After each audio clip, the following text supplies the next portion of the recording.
एक परिवार की बल्कि कई परिवार की इकलौती लाडली बिटिया, होनहार बिटिया कॉन्वेंट स्कूल में पढ़ती है और बड़े अच्छे मार्क्स लेकर डॉक्टर बनने की राह पर निकल पड़ती है और उसका सिलेक्शन भी हो जाता है और वो पढ़ रही होती है।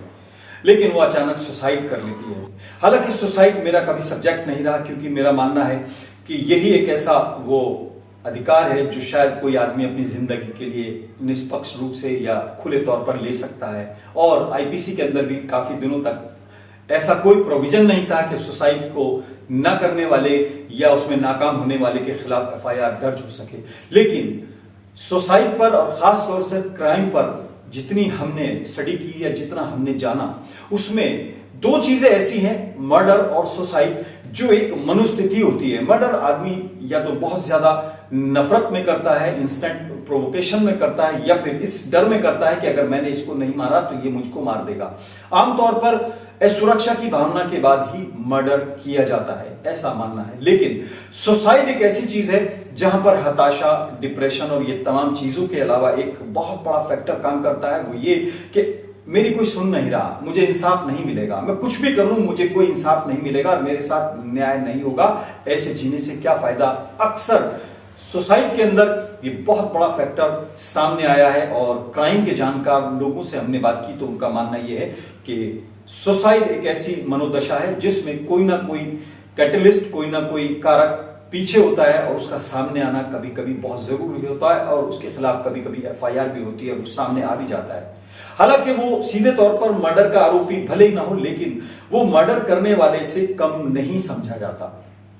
मेरठ की एक लड़की कॉलेज पढ़ने जाती है, खुशी खुशी कॉलेज पहुंचती है, अपनी गाड़ी से जाती है क्योंकि साधन संपन्न है, लाडली है, अपने परिवार में चहेती है और माता पिता ने उसको पढ़ाने के लिए, उसको आगे बढ़ाने के लिए तमाम वो फैसिलिटीज दी हैं जो कि आमतौर पर हर परिवार नहीं दे पाता। और खास तौर से उस समाज से जिससे वो आती है निकलकर, वहां तो ऐसी फैसिलिटीज बहुत कम बच्चियों को दी जाती है। लेकिन माता पिता ने अपने और अपनी बिटिया के सपने को पूरा करने के लिए तमाम फैसिलिटीज दी, लेकिन वो कॉलेज के क्लासरूम में जाने के बजाय कॉलेज की छत पर चढ़कर कूद जाती है और अपनी जान दे देती है। सुसाइड बताया जाता है इस पूरी वारदात को, लेकिन अगर इसकी गहराई में आप जाएंगे तो सीधे तौर पर हत्या है। एक ऐसा जुर्म है जिसके पीछे वो चेहरे हैं जो शायद अभी बेनकाब भले ही ना हुए हों, लेकिन उनको बेनकाब किया जा सकता है।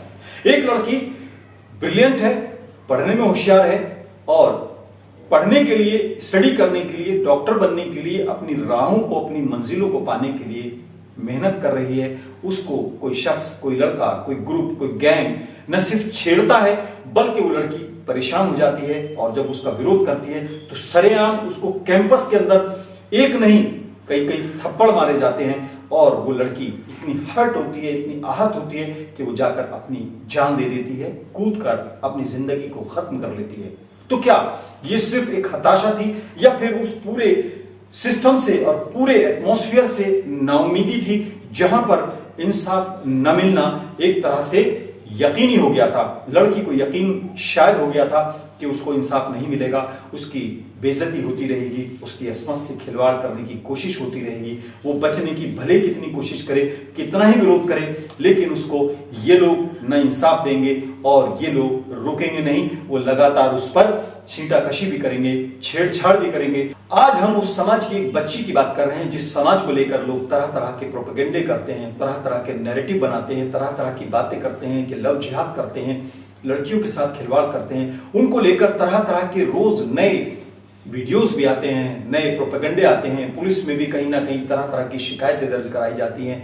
लेकिन उसी समाज की एक बच्ची, होनहार बच्ची, मौत को गले लगा लेती है क्योंकि उसको सरेआम न सिर्फ छेड़ा जाता है बल्कि उसको यह एहसास कराया जाता है कि लोग तुमको छेड़ेंगे, तुम्हारी मदद कोई नहीं करेगा, तुम असहाय हो, तुम अपनी इज्जत नहीं बचा सकती हो तो बचा कर दिखाओ। वो विरोध करती है तो उसको थप्पड़ मारे जाते हैं। एक डॉक्टर, एक होने वाली डॉक्टर को थप्पड़ मारे जाते हैं, सरेआम बेइज्जत किया जाता है उसी कैंपस के अंदर जहां पर वो अपना भविष्य संवारने आती है, जिस कैंपस को लेकर उसने ये सपना बुना था कि इस कैंपस में उसके सपने साकार होंगे, वो डॉक्टर बनेगी, बीडीएस करेगी और वो एक नामी डॉक्टर बन जाएगी। उसी कैंपस के अंदर उसके साथ रोजाना छेड़छाड़ होती रही, उसके साथ बेइज्जती की जाती रही, उसकी असमत पर डाका डालने की कोशिश की जाती रही। एक नहीं कई वो लोग रहे होंगे, लेकिन एक नाम जो सामने आया है उसको हालांकि अरेस्ट कर लिया गया है, लेकिन क्या सिर्फ वही नाम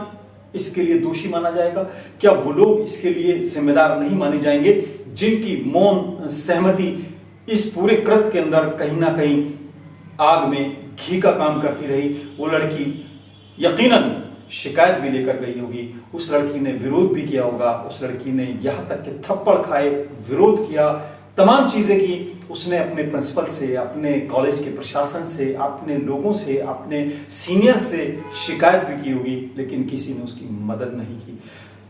पुलिस चौकी कुछ ही दूरी पर थी, पुलिस का दावा है कि उसको सूचना नहीं दी गई।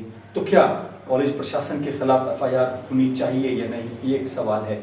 क्या पुलिस की जिम्मेदारी इसमें इस तरह से तय नहीं होनी चाहिए कि कैंपस के अंदर क्या इस तरह का जो एलिमेंट है जो वहां आता तो पढ़ने हैं, लेकिन वो अपनी तमाम तरह की गुंडागर्दी करता है और उन शरीफ लड़कियों को खासतौर से टारगेट करता है जिनके आगे पीछे कोई नहीं होता, या फिर वो कहीं ना कहीं उस रंग में नहीं ढलती जिस तरह के ये लोग हैं। क्योंकि वहां कहा यह जाता है एक स्टूडेंट के अंदर ड्रग्स, सिगरेट और तमाम तरह के नशे कहीं ना कहीं आम होते जा रहे हैं, और उसके बाद अगर कोई विरोध करता है या उनके रंग में या उनकी महफिल में या उनके क्लब में शामिल नहीं होता है तो उसको न सिर्फ प्रताड़ित किया जाता है, सरेआम बेइज्जत किया जाता है।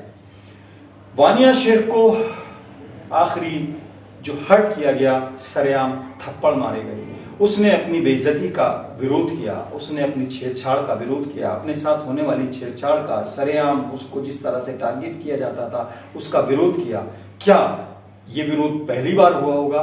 क्या इस विरोध के अंदर किसी को ये जहमत ना हुई कि उस बच्ची की मदद की जाए और इन आरोपियों को और इन गुंडों को खासतौर से कंट्रोल किया जाए? लेकिन नहीं, उसको थप्पड़ मारे गए, सरेआम कैंपस के अंदर मारे गए।